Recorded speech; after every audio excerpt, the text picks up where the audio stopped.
Bonjour à toutes et à tous et merci de votre fidélité. Puissions-nous être unis à la divinité de celui qui a pris notre humanité.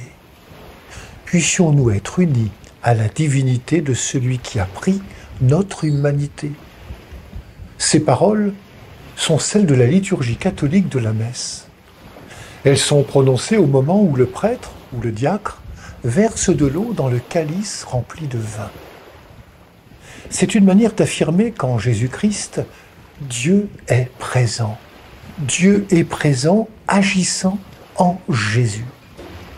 Nous rappelons que Dieu s'est incarné en Jésus et que cette présence est toujours au présent.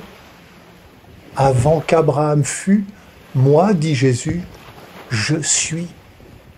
Je suis, c'est au présent. Dieu ne cesse d'être Dieu.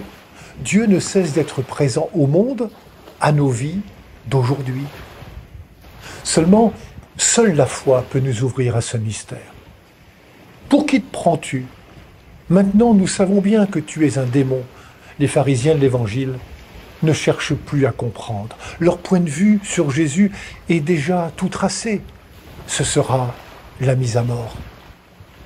Au cœur de ce temps de carême, nous sommes invités à approfondir notre connaissance sur Jésus. Oui, le connaissons-nous vraiment? Les pharisiens croyaient le connaître et pourtant, ils se trompaient. La mort n'épargnera pas Jésus. Dieu se fait solitaire de l'humanité qu'il aime jusqu'à la mort. Dieu nous aime jusque-là. La démarche à laquelle nous sommes appelés, c'est de croire que Jésus n'est pas seulement venu de Dieu, mais qu'il est Dieu. Jésus ne nous laisse pas seuls dans cette démarche vers la foi. Il nous propose un chemin. Si quelqu'un garde ma parole, jamais il ne verra la mort. Il nous invite à garder sa parole.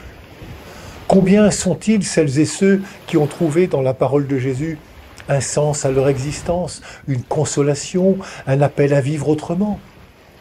Pour moi, témoignait un chrétien, la parole de Jésus m'a fait prendre conscience de l'importance de l'esprit de tolérance et d'être à l'écoute de ceux qui nous entourent. Béni sois-tu, Seigneur, pour ta parole dans nos cœurs. Que s'écrivent à l'encre de nos vies tous ces mots d'amour, Seigneur, que tu nous dis. Bonne journée, bonne marche vers Pâques. À toutes et à tous, prenez bien soin de vous et des autres.